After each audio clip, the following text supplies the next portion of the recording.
Thank you for joining me today. The whole point of today is just to go through what I've called the 10 lessons from Bishop Tshalo, and it's mainly from various interactions, some personal in the sense that close contact, some from the position of being within the congregation with everyone else, and some from just reading up and stuff on some of the things that he's involved in and watching how he has pursued some of the ventures that he has pursued since I have come to know him.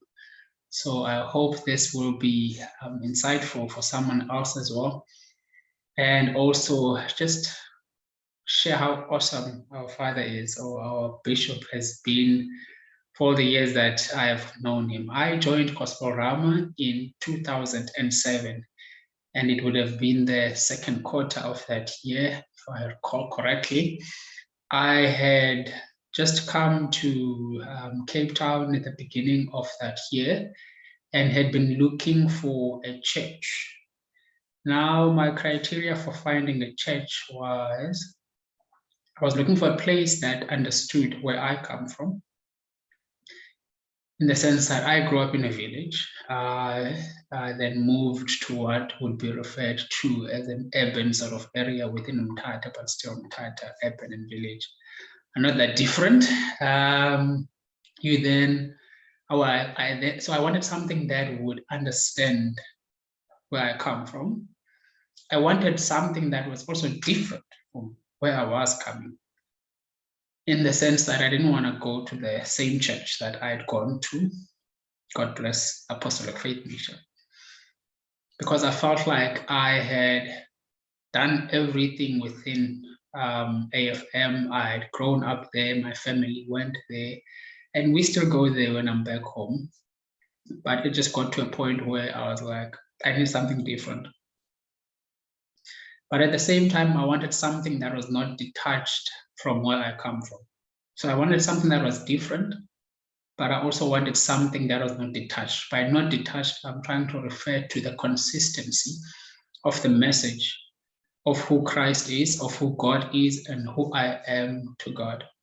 So I first attended a church that was much closer to where I was staying, and I thought it would be very much convenient, but I could not pick up that place understood where I was coming from.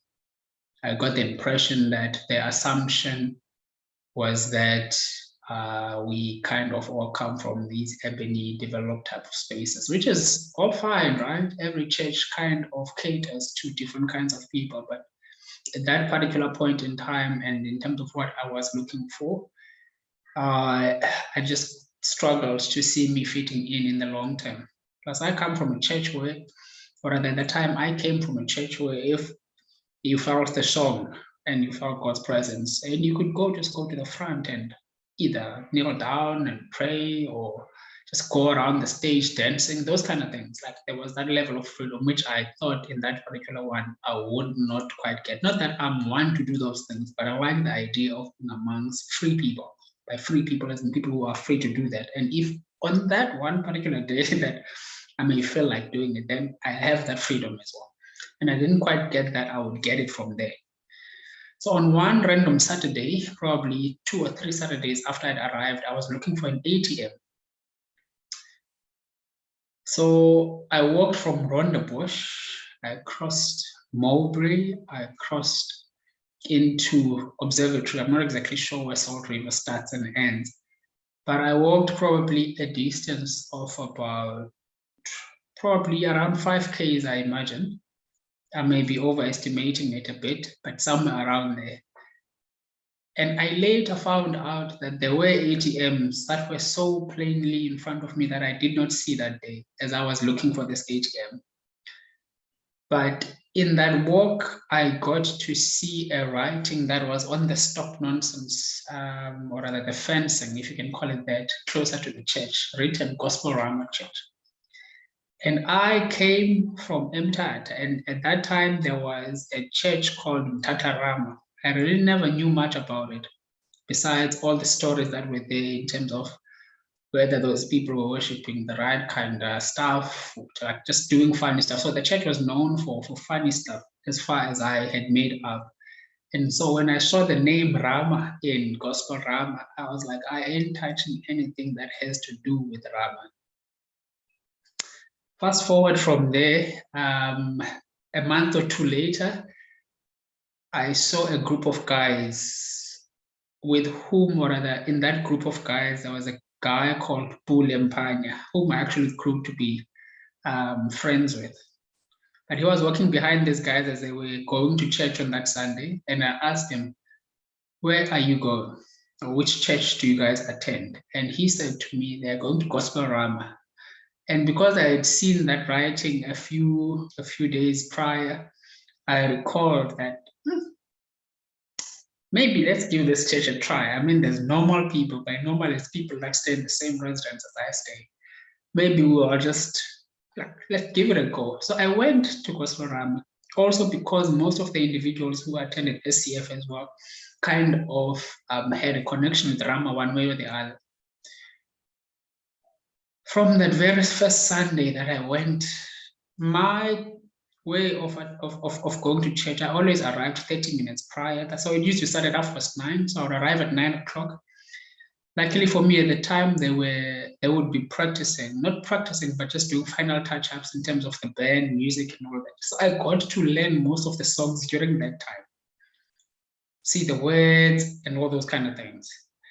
By the time that service would start at 9:30, I would then pretty much be singing along like everyone. Like I knew those songs a long time ago. So I did that for pretty much up until I got used to the songs and everything that was happening within Gospel Rama Church. And I enjoyed that time. I mean, the band had peeps like Zeb, Lerato, Geraldine. I mean, if you heard those guys sing, I mean, there are people who do things and you can tell there's a struggle. Yes, the delivery may be pristine, may be clear, but you can see the struggle as well at the same time to get to that level. But then there's people now that make pristine things look so easy, like excellence, they make it look so easy. And those guys, man, oh, I could listen to them all day. And at the time, they also had some jazzy vibe going on with some of the songs that they would sing. They'd get into things like do, like stuff like that. And they did it with such elegance. I mean, you would want to listen to them too. So there were people like those in the band, and I like music. So I fell in love with that. The preaching was at the same level, if not even more. Knowing that the preaching would have been the biggest determining factor, it made things very easy because I'd already gotten to like the band and what they were doing. There were preachers like Mike around the time, even Mama B, that is Pastor Beatrice as well, would preach. But it was just such an experience to be in Rama, and it was so good, so fulfilling. You would go there downtrodden, beaten by whatever course at school, but when you get there and you hear people praising your God or worshiping, it just gave you the impression that things will get better. I mean, Mama B would sing songs, man. There are songs that she sang that I had no idea what they meant, thanks, of course, to the lyrics that I put up on the screen. But Mom sings differently. There are people who sing because you need to listen to this till I'm done with this particular section for you to understand. There are people who sing because they have a good voice. One, and then there are people who sing out of an expression of what is in their hearts. And this, of course, excuse me, it does not mean that they don't have a good voice. Can be either way.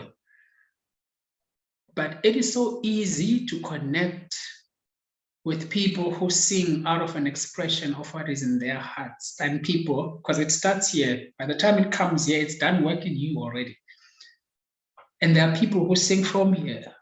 They know what tone to take, to keep, and how to take a song from beginning through the middle to take it towards the end. They know how to do the technical part of singing, if I can call it that. And Mama B for me is in that expression of what is in the heart. And she used to sing, she still sings to this day, but when she sang that time, she always took me back home because she gave me this, like, you are welcome here. And God wants you here. And it connected with me in such a way that I could not go against at the time. And I still love it to this day. And there were various preachers as well who would come. The one that stood out and still stands out for me by far, of all the preachers that have come to Rama, is Pastor Gile. Not because of anything other than the fact that he is able to take what I find mostly complex and explain it in such a simple way. And for me, that gives him a 10 out of 10 any day and every day. Because some other preachers are very big on charisma, right? Which is good and fine as well. But as someone listening to that, for me, I cannot, like, with charisma, as far as I've made myself believe, it's that you either have it or you don't. You can learn techniques, of course, when you don't have it, to kind of blend in and stuff in terms of delivery and all those things. But for me, it's either a hit or a miss. So, and it's not something that I feel like, oh, I like the way you are, your charisma around your message, and thus I will learn, I will take that. No, I cannot do that. So I go for the message itself. And if you are able to break it down for me, and I feel like I understand it much better after you have spoken, then for me, that is a tick. And for me, Pastor Kile does that every day. And he does have charisma in his own way. But in terms of breaking down the word, man, yeah. I know I call this video 10 lessons from Bishop Tshalo, but I felt like I needed to first give context in terms of where I connect with Rama. And now I'm going to go into some of these lessons that they are my lessons, in the sense that it's from my experience, like I said, or from me being in the environment where he has ministered over or had conversations, or I've just watched him doing things. So it comes from that. The first lesson, lesson number 1, back your word with the right action. For me, that contains 2 things. The first one is back your word. And Dad is very big on this, that if you give your word, you have done as much as bind yourself to a certain action. And these lessons are not necessarily things that I feel like I've mastered already. It's things that I continually must, rather I'm looking to continually do better at, and things that I have liked in his character or in how he does things. You can define it in many ways. So one of them is back your word with the right action. The one around your consistency of action and word, that's one part. Back your word with the right action. And when I joined Rama, most of these lessons, funny enough, they come from the very few years when I was at Rama. He used to say something like, if it is worth doing, do it right. That for me, when we bring it back now to that context of back your word with the right action, is speaking to the fact that it's not enough to just back your word with action. Because sometimes you can get to a point where you need to deliver, where I need to deliver. And I just want to tick the box and go like, okay, I said I was going to do it. Oh, here it is. But to back it with the right kind of action, the right kind of delivery, the right kind of action, attitude, all coming through that end action, for me, that is something that I think that's the first thing that stands out for me. And it's no particular order. And these things have come up across different times as well. So it is that back your word with the right action. If it is worth doing, do it right. The second lesson is be consistent. Someone is always watching. And the idea here is basically that I once asked him, we were on a trip this one time, and I was looking to just to understand how he and Mama B had basically gone about raising their children, because of course I've got aspirations of raising my own kids at some point. So I was just looking to understand how, because most of the people, not most of the people, but there are instances where children of pastors have not necessarily, or even just children in Christian families just grow up and they don't want to do anything to do with Christianity. So I was intrigued by it. And when I asked him, how did you guys do it? I'm not exactly sure of my words, but he said something like, he is grateful that mom is in his life because mom has been a star in their partnership in raising children. And secondly, he said that it is that consistency, and he has said this publicly as well, it is that consistency of what is done in church, at church, around church, and at home. Because he then explains it now in a public forum and would say something like, when children are looking up to you as parents, and what they see at home and what they see outside of home are two different things. It is sending different messages. It is sending things like you can do certain things as long as people are not watching, or you're allowed to lie and do all these other things other than be what you claim to be, as long as people are not watching, which sends that confusing message. So that is the second lesson for me. I'm adding my own words, of course, but that's just an interpretation of what I have taken from him. That lesson being, be consistent. Someone is watching. The third lesson is love people. The willingness to empty yourself for the benefit of others. I've been around the bishop now in that armor bearing capacity since 2015. So that makes it probably 6 years, 5-6 years. I'm trying to account for 2020, which was pretty much a home environment there. But throughout all that time, I have seen a person who, it doesn't matter how tired he may be, whenever people are willing to open up and share themselves with him, he never says no. Like, even to a point where you can tell he is tired and he just needs to get home and relax. When people are coming up to greet, Dad will never say, close that door, let me go. For that matter, if you close the door, he wants to push to greet the people. So for me, that is something that it appeals to me because I like people as well. I like interacting with various people, not necessarily for anything to gain, but just to share that experience of connecting with strangers, hopefully learning from them, of course, in the process. But for me, that is something I have learned from him as well, was that it's, you can, because the other thing is, when you grow up, you've got that whole context that to succeed, you must be cutthroat in the sense that you basically are divisive wherever you are. People are either on your side or not on your side, and those kind of things. But what I've seen with him is a blend between the two. Not that he's cutthroat. When he needs to be direct and straight, he is, right?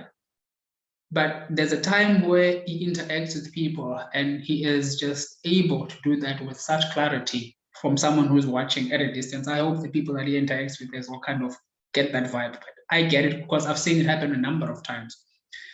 That is number 3. Then we come to number 4. Number 4 says, dream big, place no limits on God. More often than not, the limits that we place on God are limits that we first place on ourselves.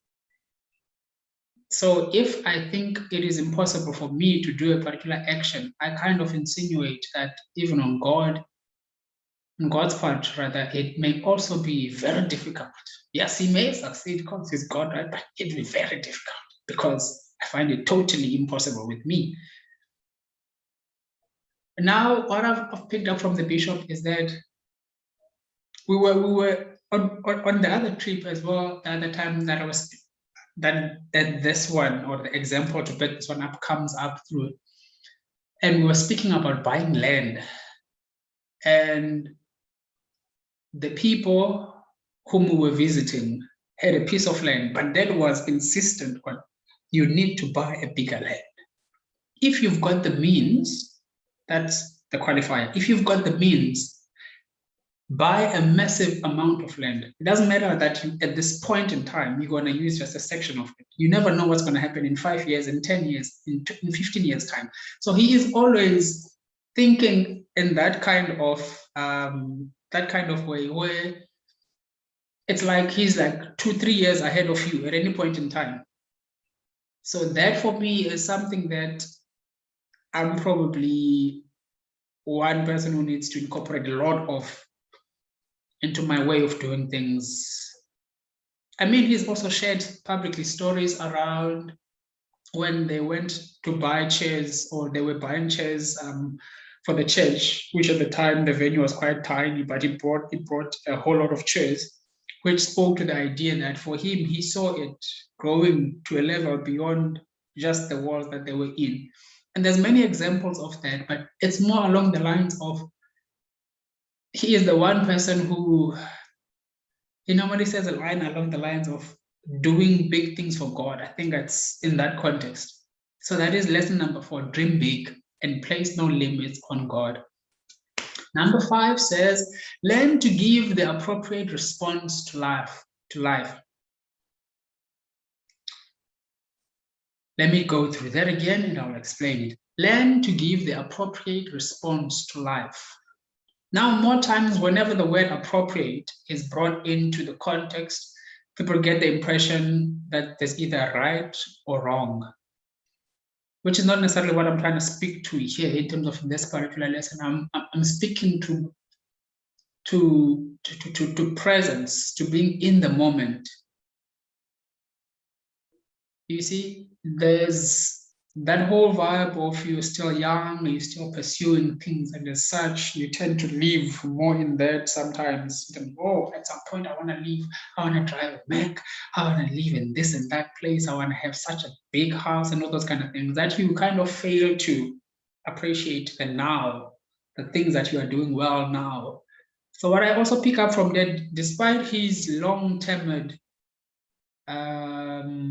outlook to planning or to doing life, even for himself or just the institution, he also is able to be present in the moment. When I'm speaking about that, I'm speaking in terms of he's able to express his emotions, even to a point where you may say he's being vulnerable. He's able to share that. And I think that is something worth learning as well, because we tend to cover up too much sometimes. And you probably would expect that he must, of course, when he's leading an institution of so many people at so many different levels. But there are times where Bishop will not necessarily come down to you, of course, and kneel and cry. No, I'm not talking about that level of vulnerability. I'm talking about just being able to share whatever is in his heart with love and care. If he must shout, he will shout. If he must express disapproval, he will do that. But when he loves, he loves. When he dances, he dances. So he is able to give an appropriate response to life. That is what I've called it, but it's basically being present in the moment. That's number 5. Number 6 says, treat people with respect, particularly strangers. When I joined Gospel Rama, he used to say a line, probably for the first 4 years I was in Rama. Whenever he would start preaching, he would ask you to greet your neighbor, ask you to get to know them. What are their names? What do they do? Those kind of things. And what I picked up from there, because it happened so much to the point where I do it by myself now. I don't need nobody to be asking me. Whenever someone sits next to me and I don't know them, I'll greet them at the very least. Sometimes there'll be people who come to church and they are coming for the very first, not necessarily for the first time, but I can tell that they're not exactly as comfortable. I'll go and have a chat with them, even for 30 seconds. For me, that is a way of giving that respect that you have come to our church or you have come to worship God in this particular place today. How about we make you feel a little bit more welcome? And it comes from what he shared in terms of being open with strangers. And one thing he used to say was that you never really know what those people will be in your life a year, 2 years, 3 years down the line, regardless of what they may be or may not be at this particular point. So for me, that always gave that recognition that stranger or not, treat people with respect. Particularly strangers, because sometimes we discount people we don't know, right? Because we judge them just based on how they look. Oh, what are you wearing? And it ends there. If it's things that you do not aspire to, then you kind of cancel them, put them aside and like, nah, it's fine. But with him, he always pushed that thing. And he would say something like, the solutions to some of your problems are not too far in terms of the relationships that you have from the people that you are amongst.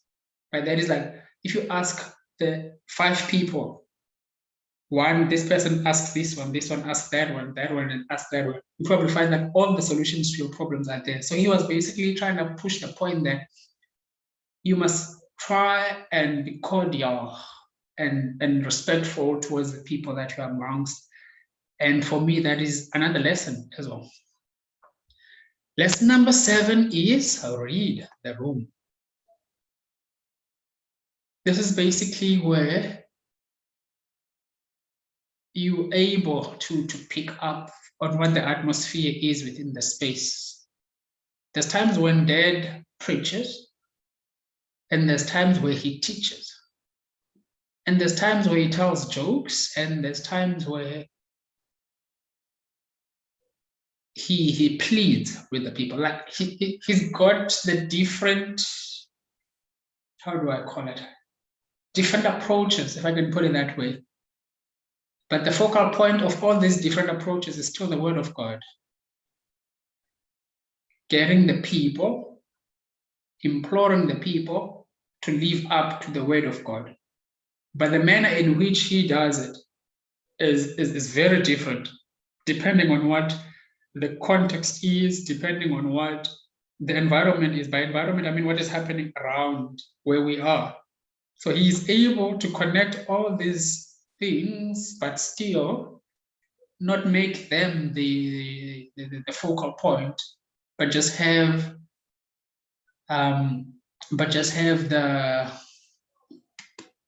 the word of God, like I said, as the core part. So he brings it all back. Whenever there's all these social ills within the country, he won't just stick to the word. Let's stick to the word. He will speak about them, right?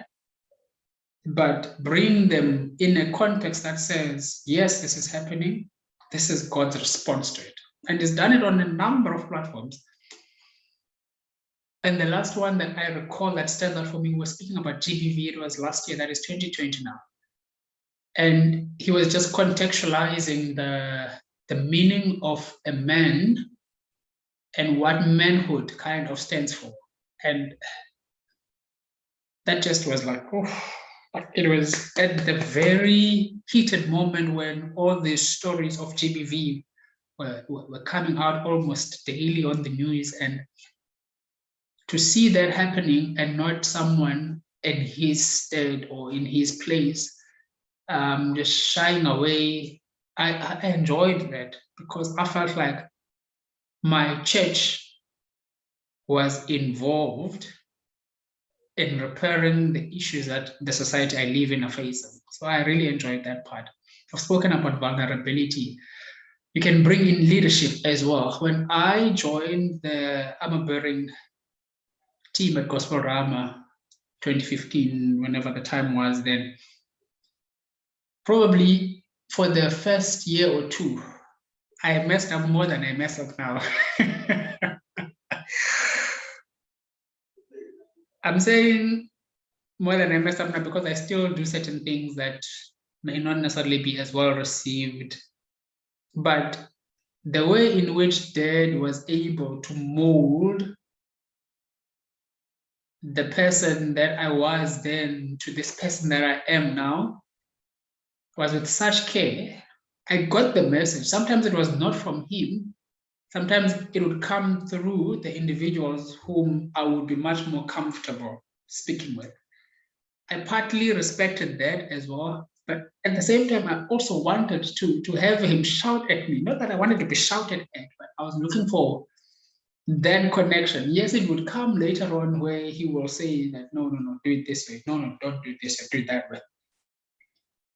But for me, it's that ability to read the room, you see? And that is something that I think is worth learning as a young person. I regard myself as a young person. I'll probably regard myself as a young person for the next 20 years. Man, kuguga otandayo. Number 8 says, count your words. Ooh. I've probably said quite a lot of words already for what I've been saying. But one of the lessons that I've picked up from the bishop is that Dad tends to keep quiet a whole lot more than just randomly engaging in stuff that may not necessarily be relevant for the church or the people in the church, those kind of things. You know, there's many things that are happening in the society that are calling for attention, are calling to be spoken about. But Dad has a way of saying stuff with as few words as possible. I don't know if that makes sense. So what I've written here is say a lot if you must, but use as few words as possible. And what I'm looking to speak to there in terms of these lessons is basically there are certain things that you should not engage in. There are some that you should. Basically, you need to learn those kind of things. You don't need to say everything, or you don't need to say something about everything. That's the other thing. And the whole idea around count your words is get to know what you need to speak about. Don't just engage for the sake of having a voice speak. Study what you need to say. Or rather, study how to say what you need to say.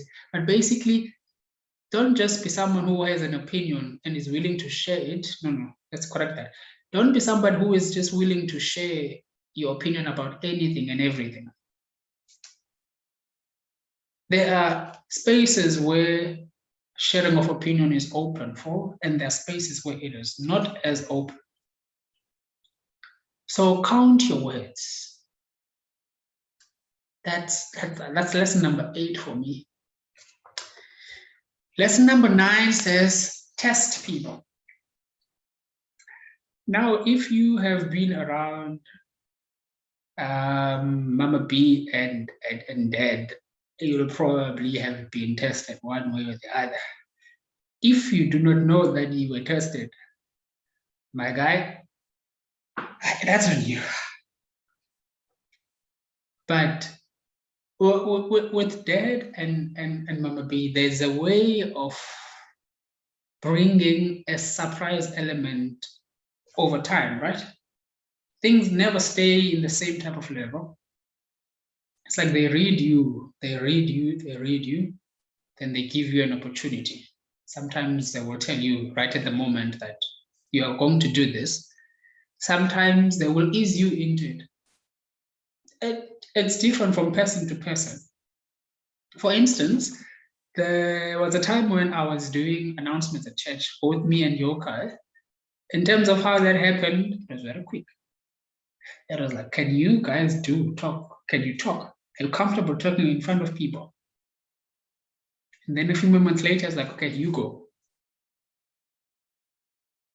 That was one.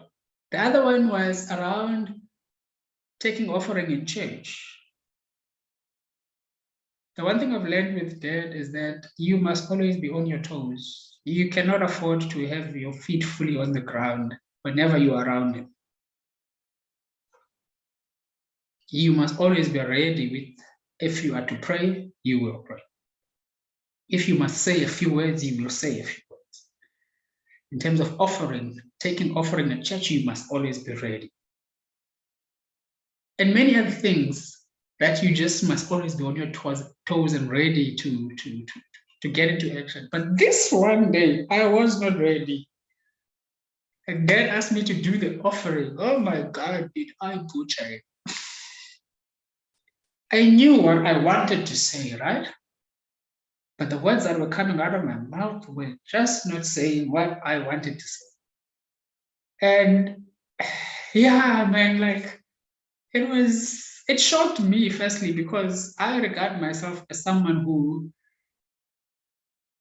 is quite flexible in terms of being able to speak about different subjects, including sharing the word of God and such things. So when I struggled that day, I don't know, man. Like I felt like I was not me. Like something was wrong and stuff like that. But it basically comes to that whole idea where Dad tests people. So now in terms of me adapting that into my life, it's around the idea of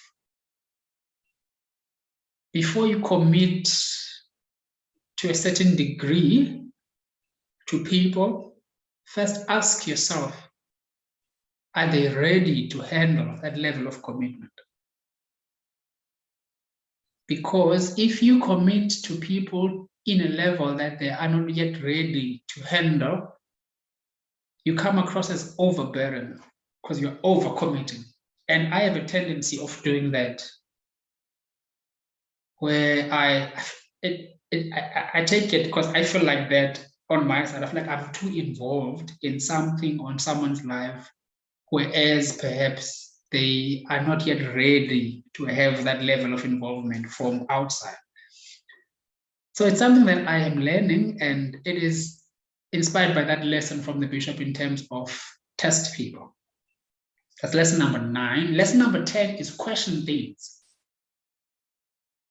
What the world expects of you as a person, what the world expects of a person who calls themselves Christian, the difference between societal values and norms and what Christianity is calling, out of you. You must always be constantly ready with a question mark. Don't just do things, don't just say things, don't just be at places for the sake of blending in or cooling or all those kind of things. Question things. I say this because this one time, probably 9-10 years ago, I went to a club in Cape Town. Now this might shock some of you, but I'm fine with it. I wasn't going there with the intention of partying and all those kind of things. A friend of mine's boyfriend was a musician and was basically about to launch a musical type of a thing. So I was there in support, and it was around 6, 7, 8, I think. And then we were sitting there, I was having my juice, they were having what they were having. And then there was a time when you could tell the atmosphere was changing. People were starting to stand up and dance a little bit more wildly. But the problem now for me was that my guy had not yet started performing. But I was like, I just could not stay, because despite the good intentions, I had failed to ask the question. I will put it that way. Because I felt the environment was requiring something from me that was not there. Like I was not ready to dance to the smoke, that, when the lights kind of go half what light they should be emitting and those kind of things. So I just left him. Like, okay, that's cool. I came. That's enough. I mean, I didn't even have a car at the time, so I took a taxi to town. Like, can you imagine? But anyway, we are not there. So that was many, many years ago. And that is just something that is standing out now as I'm speaking about this, because I failed to ask a question of why, when there are other ways of providing that support other than being there personally, like things like those, maybe buying the CD and those kind of things. But it's only now and only after you've grown and interacted with certain people that certain things you can be able to reflect on. So that's lesson number 10. And just because if we had called this 5 lessons, it would have been too short for someone who has impacted my life in such a way. And 10 lessons is probably, I wouldn't say the least that can be done, but because it's Bishop Tshalo, there's always a surprise. Lesson number 11 says, be on time. That's a bonus lesson. I mean, Dad appreciates being on time in such a way that I have not seen anyone else do in my life. Like, if there's any person who, if we have one watch or clock left in the whole world, I would vote that it be given to Bishop, because he can keep the time. He can keep the time for everybody. Your dad and time, guy. If you are an individual who is prone to miscalculating time, I'm being very diplomatic on purpose, you are likely to experience an unnecessarily heightened form of stress around the bishop, because, whoa, Dad loves timekeeping. And I appreciate that about him, because he is consistent. He doesn't do it with individual A, then with individual B, he will relax. Nope. It's like that all the time. And there are stories I will tell, and stories that I've heard, even when it comes to weddings, you know, these brides that like to get there an hour or 2 hours later. My friend, you will pitch up there and you will be married in your absence if you call the bishop to do your wedding. So it's just one of those things. I think it comes so easily to him, and over the years, it is something that he has developed to a point where he probably does it now without checking. I myself, I regard myself as not too bad on the time thingy. So it was easy for me to understand him, why he's like that. So I think it kind of worked to my favor. It's not to say I mastered it. Of course, like I said at the beginning, all these lessons are things that I'm still continually developing, and hopefully we will get to max out on some of them not too soon from here, not too far from here. So that is the lessons that I thought I would share. But in just remembering my bishop, I miss him. I have not seen him in maybe let's not expose myself. Let me not expose myself, but it's been a while since I've seen him. And I just thought I would put this video together for everyone else, just to see some of the things that I have picked up from being around him. Like I've said, either just generally in the church or being closer to him in terms of the whole overbearing thing that I do, or just from watching a whole lot of coverage and stuff that is around him in terms of what he does, like the ventures, Alec, and all the things that he's involved in. So yeah, thank you for watching. Yes, please do subscribe, and please do like and share and comment. If there's one of the lessons in here as well that you feel like you've picked up as well, or you identify with, or if there are many other ones, please do share them on the comments. Doesn't matter how wild or random it may be, it's your lesson that you have picked up from him. So thank you very much for taking your time out.